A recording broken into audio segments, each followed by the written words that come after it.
Moi! Tällä videolla mä kerron tiistain vuokrailuista eli ratsastuksista Petterillä. Koska mä en ottanut tiistaina mitään kuvia eikä mulla ollut kuvaajaa mukana, eikä mulla siis mitään materiaalia tiistailta, niin sit mä ajattelin, että miksipä ei, että mähän voisin kuvata siitä sitten videon. Mä en ole pitkään aikaan tällaisia höpöttelyvideoita niin ratsastuksista kuvannut, niin mä ajattelin, että nyt olisi kiva taas kuvata. Tää on ehkä vähän turha video, kun mulla ei mitään tai mikään niin kuin maailman erikoisin ratsastus ollut, mutta jos te tykkäätte katsoa videoita, niin jatkakaa katselua.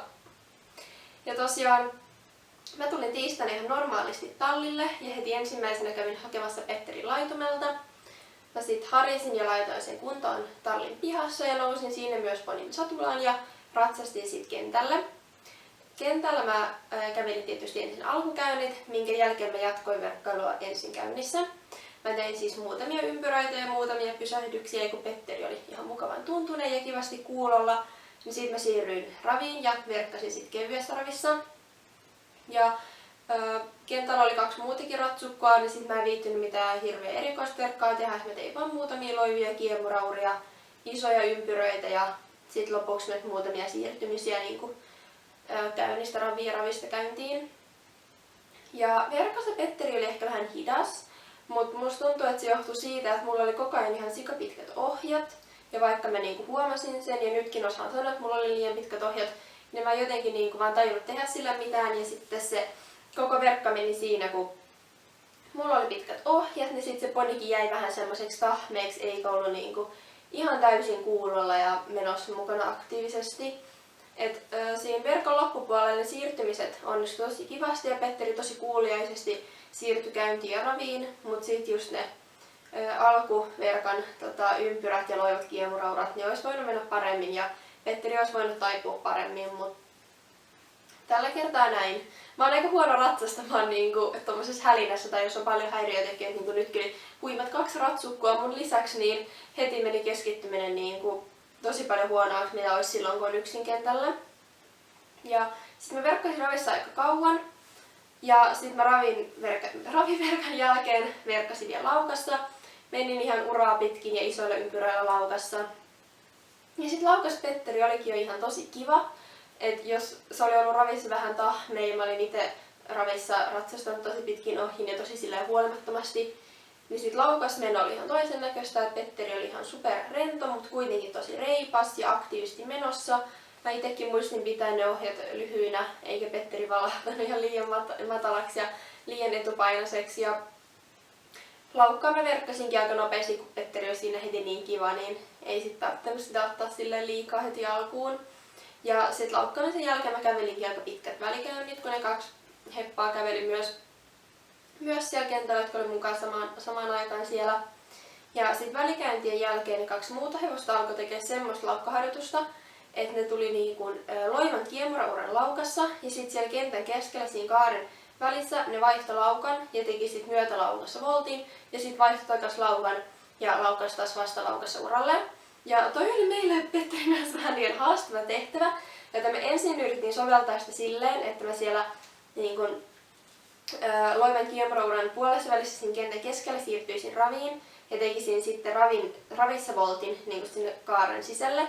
Mutta sekin oli meille Petterin kanssa vähän liian hankala, joten siitä mä ihan suosilla tein pelkästään niitä loivia kiemurauria laukassa ja tuli taas treenattua sitä vastalaukkaa, joka on meidän tommonen lempparitehtävä, kun Petteri osaa sen niin hyvin ja sitä on kiva tehdä sen kanssa. Mutta tällä kertaa ne vastalaukat ja loivat kiemuraurat sujuu vähän vaihtelevasti. Että tosiaan kun oli muitakin heppoja kentällä, niin välillä piti vähän väistellä niitä. Ja tuli muutamat ravirikot ja muutamat vähän semmoset niinku epämääräisemmät niinku loivat kiemuraurat. Mutta myös ihan hyviä pätkiä tuli ja muutaman kerran se vastalaukka pysyi tosi hyvin sen kaaren läpi ja pääsin ratsastamaan ihan jyrkkiäkin kaaria muutaman kerran. Että myös ihan onnistuneita pätkiä tuli laukassa.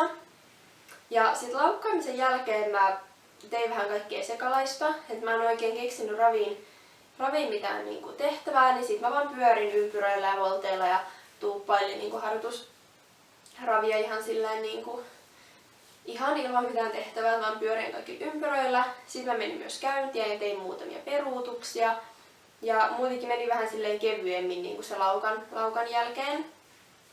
Ja Ravissa Petteri oli tosi kiva. Se on oikeastaan aina ravissa tosi kiva, että ravi on meidän semmoinen niin ehdottomasti tasaisin askellaji, että laukassa saattaa tulla ihan sikahyviä pätkiä välillä, mutta ravi on semmoinen askelle, joka meiltä sujuu sille aina niin kuin vähintään ihan okosti, että se on semmoinen varma askellaji.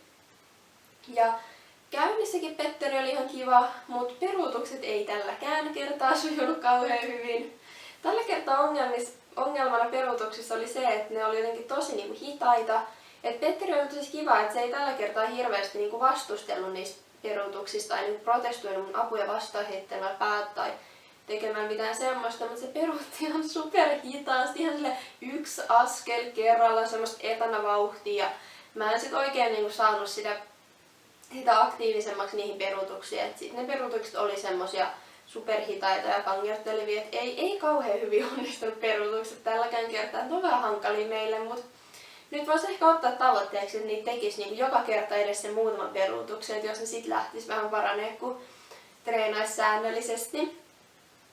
Mut sitten kun mä olin mennyt käyntiä ja ravia hetken aikaa, niin mä otin vielä vähän lisää laukkaa. Mä menin niin päätyympyröillä ja tein muutaman noston ja muutaman siirtymisen takas raviin.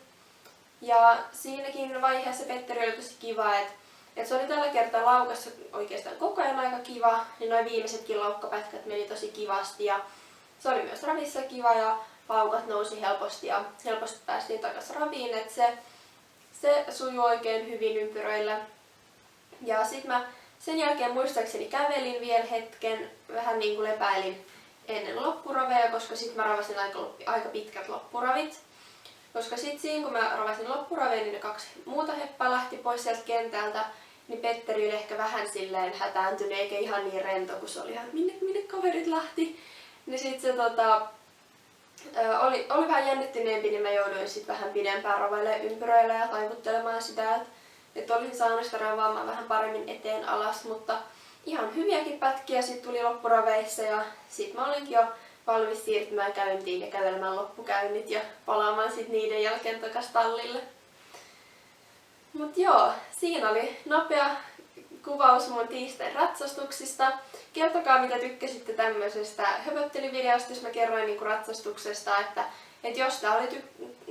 jos te tykkäsitte tästä, niin voin kuvailla joskus niinku toistekin tämmösiä, ja varsinkin Petteristä, kun mä niin harvoin saan kuvaajaa sinne tallille mukaan, niin sitten on vähän tylsä kirjoittaa semmosia postauksia, missä on ratsastuskuvia, niin sitten mä voisin ehkä jatkossa tehdä tämmösiä höpöttelyvideoita, jos ne on kivempia kuin ne tekstipostaukset. Mut joo, moikka!